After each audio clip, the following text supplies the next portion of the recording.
The 1980s is perhaps the least documented period of the shopping city's history, and yet it is probably one of the most memorable and significant eras in its story, because somewhere in the 1980s did Shopping City fall from its height as a pioneering, space age, like nothing else shopping destination, a poster child for all new towns and other towns to look up to something that by 1990 was beginning to fall into decline and disrepair. For now, we've had extensive coverage of Runcorn Shopping City. It's all been very factual, very accurate to follow, and there was some serious effort to document early models and concepts by the Development Corporation. And when it opened, much coverage of the anticipated new town and its radical centre, as well as architectural publications wanting to evaluate and write about it. Once all the fanfare faded, Runcorn's existing new town just became, well, a modern town. And Runcorn didn't exist in a vacuum. It wasn't only new towns which had investment or exciting developments either. Liverpool, Chester, and everywhere else surrounding Runcorn were still moving forward, and in many cases with much bigger populations to support their own local shopping areas. No longer new and shining, Shopping City was, after all, in the centre of a small town, and ultimately only really had the guaranteed recurring footfall of families nearby who needed everyday essentials and just the odd bigger purchase when they visited. So arguably, would the bigger retailers ever have had a chance at surviving? But getting back to the 1980s, I don't have precise dates or key events or when they happened for this video chapter. What we do know is, sometime in the 1980s, Grosvenor Estates sold its interest in Runcorn Shopping City, which was bought by a company named Fordgate Limited. Runcorn Development Corporation was dissolved in 1989 and its properties transferred to the care of a commission which itself was dissolved in 2009. Now, if Grosvenor in the 1960s could put some serious capital into Runcorn, as it did, we can presume for it to pull out of that venture some 20 years later is likely due to it losing money or falling significantly short of its hopes when it came to making a return. The Fordgate years of the centre descended into the darkest, least forgivable years, which arguably have nearly ran Runcorn's once shining new town centre into the ground. So what caused the decline of Runcorn's shopping city? A good first thing to consider would be rising rents. A very low introductory rate was offered on opening, which was set to increase every 7 years in line with the growing success of the centre and the intended rise of Runcorn as a shopping destination. This increase would supersede the natural inflation rate from the passing of time and the growth of the economy too, which could have deterred retailers who decided to leave the scheme. That's just one idea of where things might have started to lose momentum. The next factor in decline in the 1980s came when the building material asbestos began to become evidently dangerous to the health and safety of people in its vicinity, particularly when broken. When broken, the tiny fibres can make their way into the lungs and cause catastrophic health problems. It became important in large structures like shopping malls to have this removed. As you can imagine, the potential for hundreds of tenants, millions of employees, all interacting with them, conducting refurbishments or even high volumes of use, leading to the high likelihood of accidental damage, that these fibres could lead to a serious health epidemic across the country on an exponential scale. There was actually a court case to settle a dispute over the asbestos in Shopping City between Grosvenor Estates, John Lang, the original constructor for Shopping City, and Fordgate over a misrepresentation of the condition of the site. Though given the widespread use of asbestos, which, until its dangers were uncovered, was a highly regarded insulation material in nearly all construction projects, it's hard to sympathise with Fordgate in claiming to not know about this being a potentiality, or for not having adequate surveying done prior to acquiring such a large-scale and unique asset to begin with. The significant work involved in replacing the original suspended illuminated ceiling, removal of the daylight tube tunnels, and replacing damaged flooring and expansion joints. This came at a cost of £8 million over the initial years of Fordgate's ownership. In reopening the centre following this extensive renovation in 1995, Fordgate officially changed the name from Shopping City to Halton Lea Shopping Centre.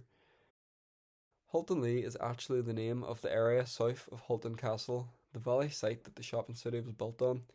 The rename to Halton Lea Shopping Centre was intended to pick the centre up from the sustained decline that took place in the 1980s. The next reason I'd give for the decline isn't so obvious. In 1989, the local council approved planning permission for the adjacent west site to Shopping City for an Asda supermarket to open, as well as a McDonald's drive-through restaurant. This might sound positive: new jobs, more choice for shoppers, and growth of the new town centre. However, consider this. Runcorn's new town centre from day one was a complex of buildings which were all designed to the same specification. That's a raised deck level with services and storage on the ground, spread out across the valley basin with the perfect integration to adjoining neighbourhoods. The major departure from this could be argued to have destroyed the whole scheme of the town centre altogether. Did it make sense to approve that so much of this land would be wasted on a large, sprawled out car park at Asda when 2,400 spaces were just across the road? Building that car park and supermarket where they did, they totally undermined the shopping centre's car parking. No longer did people need to bother with the multi-storey. I am unsure when the park car management ended and when the parking fees were dropped from the shopping centre, but I presume this coincided with the Halton Lea rebrand, possibly to compete with the free abundant parking at Asda. Fordgate's Halton Lea truly took the ambitious, versatile and thoughtfully designed notion of Runcorn's new town centre vision and cut it off completely as just another privately owned, walled-off shopping centre which was no longer managed or developed with any concern for the adjoining buildings and goings-on from that point forward. Not only was Halton Lea losing tenants steadily from the 80s, but into the 90s it began having to compete with adjoining properties. Competition is good, but remember, competition took the form of Tesco versus Quicksave. Even Tesco versus Asda had Asda integrated into the town centre properly, not shopping centre versus supermarket. But with this development, the town centre began to compete negatively with itself. 1989 was the beginning of more bad news.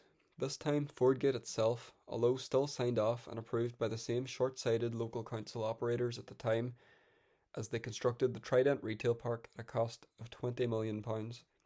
This was on the southern lip site adjacent to the main shopping centre part of the new town centre. It was always intended to be a future expansion point and in the name of leisure and entertainment facilities, as shown in this early model, produced in the 1960s. What was planned was another set of buildings and car parking that adhered to the same building specification, raised deck and integration into the surrounding parts of the town. Unfortunately, what we got was the Trident retail park. Just like Asda, this was another sprawling car park with numerous big box retail units plopped onto the south end of the complex.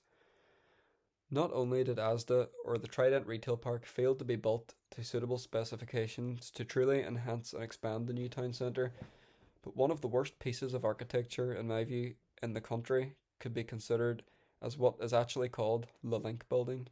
In the 80s, a south busway track was added, just like the north track. Initially, a stopgap building was constructed to house this and join it on to the shopping city itself. The Link Building is an extension to the extension building. For a second time, council planners had failed to suitably expand the centre. This building is a glorified set of escalators, complete with its own management, open hours and disregard for the new town centre. Although it did include a Subway sandwich store and a fairly large job centre plus, little else of value was achieved from the Link Building. Critically low, it functions as the shoppers' route from Halton Lea, the shopping centre and the Trident retail park. Because of the failure to deliver an extension to the complex, which was on deck level, moving between the shopping malls and the retail park is somewhat of a hassle. From the early days right up until 2024, there is constantly broken down lifts and escalators with a lack of care from management to bother keeping them running reliably. The retail park itself did feature a modern multiplex cinema operated by Cineworld up until 2023. This was complete with a gamer's arcade, bar, pool tables and Pizza Hut restaurant. Other notable retailers like Curry's, TK Maxx and various others occupied some of the big box retail units. A gym was on the site as well as a bingo hall. Overall, this was a very poor, short-sighted move by Fordgate and the local council, who had suffocated the now Halton Lea shopping centre with competing, frankly more convenient locations. Even if the shopping city had not been struggling, Approval of competing sites adjoining it would still have presented a real threat to its commercial viability. As we discussed, many factors were at play in the decline of the shopping city, some of which we can point the blame at Grosvenor Estates for particularly abandoning the scheme.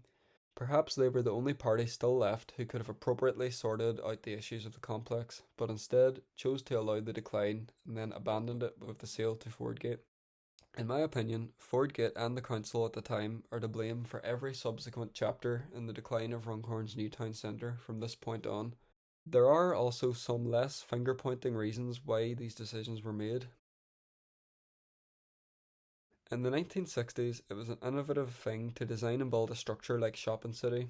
Using reinforced concrete extensively at the time made this concept actually possible and economic to build. Very few shops at the time would have required the space that today's retail park regulars occupy. By the late 80s, construction technology had evolved and it was now much cheaper to throw up lightweight steel structures in the form of retail parks, and began to be accepted up and down the country that these usually out of town retail destinations were commercially viable, low cost to build, and fairly low maintenance.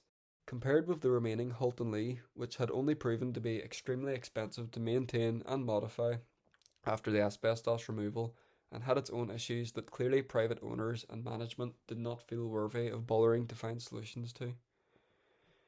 Halton Lea, the era, is characterised with bare minimum, keeping the lights on and basic security, and applying the same old principles that every other mediocre shopping centre up and down the country was treated to. In most cases, this is satisfactory, but clearly it did not serve Halton Lea well. Gone was any excitement, pride, or joy from a visit. Many of the old pubs and social life aspects of the shopping city era were gone, closing up or struggling. The snooker hall, bingo hall, and the likes had all closed up. There was no longer 24/7 operation or passing through the town centre, as it was now locked up and simply a private property that was impassable. This surely did not support leisure facilities or bars in the slightest. The city cinema, which was popular in the 1970s and 1980s, also closed up in this era and remains uninhabited and untouched since its closure. I'm not clear on the exact closure date, but the opening of the Cineworld multiplex would not have left much hope anyway. Again, perhaps things just moved forward. Could a modern multiplex have ever fitted into Halton Lea even if they wanted it to? Probably not. Halton Borough Council, in various town centre strategy reports, acknowledged all of the failings of Fordgate in managing not only Halton Lea, the shopping centre, but also its retail park property. Other than pointing blame, very little ever seemed to change in the centre in the 90s and 2000s. Littlewoods, the central and largest tenant, announced its closure in 1998. They cited that their company strategy required them to close less profitable stores, which put Runcorns in its sight for closure. By the new millennium, Halton Lea continued to slowly chip away at its former glory days as shopping city. One corridor, Meadow Walk, or the North East Mall, was particularly dreary, having no shops by the year 2005. My personal first impression of Halton Lea was walking through this mall, which felt like it went on for miles, only to eventually find some actual shops. The upper floor was stripped out altogether, and other than a couple of remaining units, such as a betting shop and the Halton Lea Management Suite, there was no real purpose or use for shoppers to ascend to it. The Straw Hat pub did hold on, although unsurprisingly, it did eventually close down for good. What did a pub have of staying open within a 9 to 5 opening hour policy? In the 2000s, Halton Lea, still referred to by all of the local population as the city, was pretty much a joke and a source of embarrassment for the people of Runcorn. It was regarded as a failure and something that people tried to avoid having to use.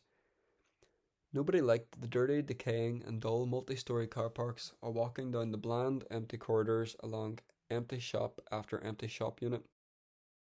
On the exterior, the service towers were clearly decaying with boarded up rotten wood or rusty metal grills.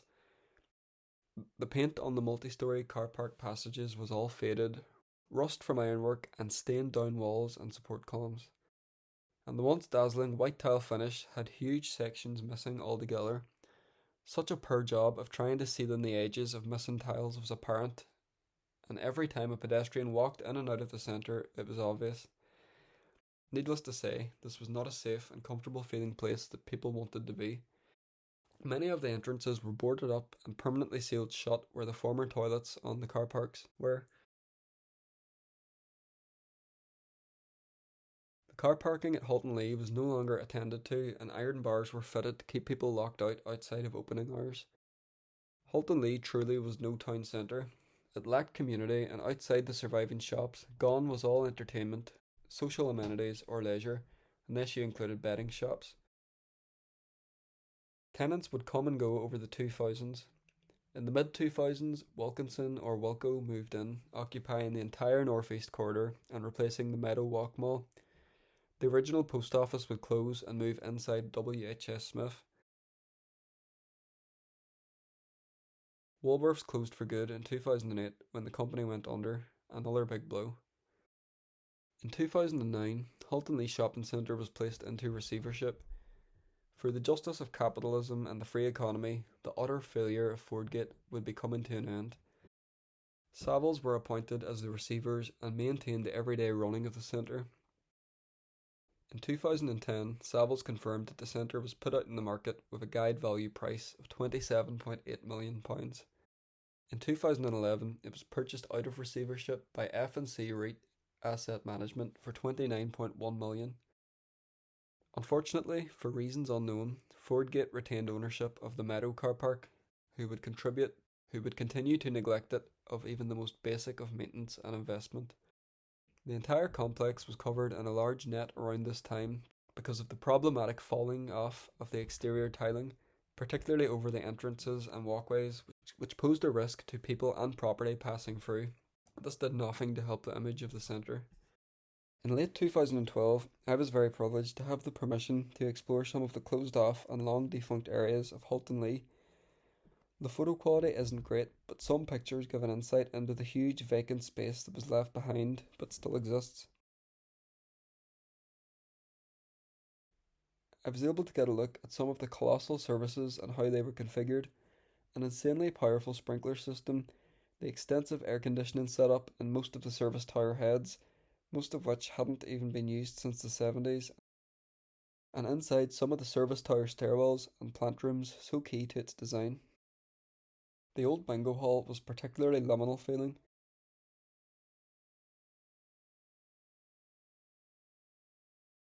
I saw the plumbing left behind in the car parks from the toilets that once existed in them. The old roof lights which doubled as smoke vents in the event of a fire.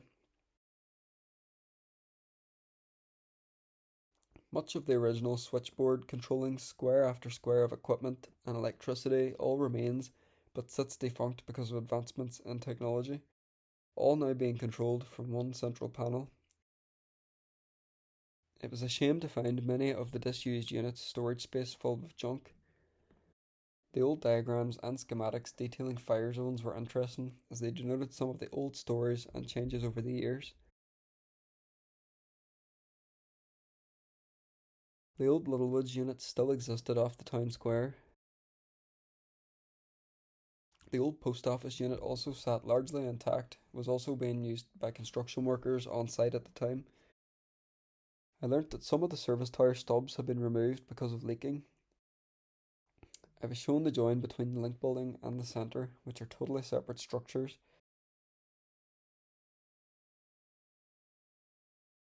The town square, since the Halton Lea days, had also been fitted out with some impressive technology that can vent smoke out in the event of a fire, which is perhaps an understandable reason why the glass surround on the highest level was boarded off. I saw the storage under the former Traders Hall, which at the time was most recently used by the Pound Stretcher store. I was also shown around the ground floor service area and inner workings.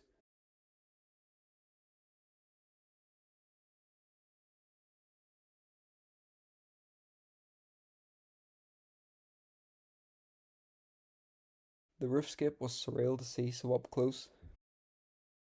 It's still impressive in person, just how relentlessly uniform and brutalist this building is.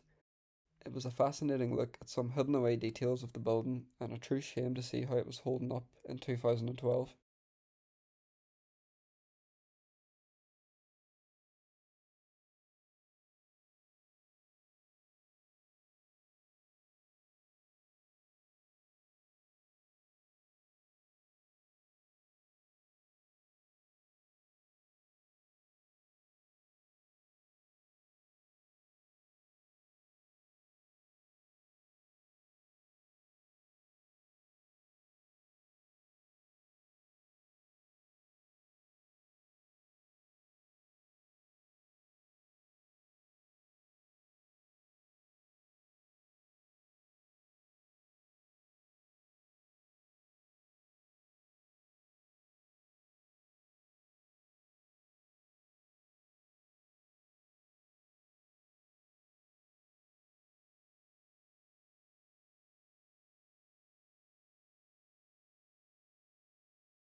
In 2012, the 40th anniversary of the centre came and went, with some minor events held in the town square. There wasn't really much to be proud of at this stage. The 2010s would, however, breathe a bit of hope into the former shopping city. The Halton Lea era would thankfully soon come to an end.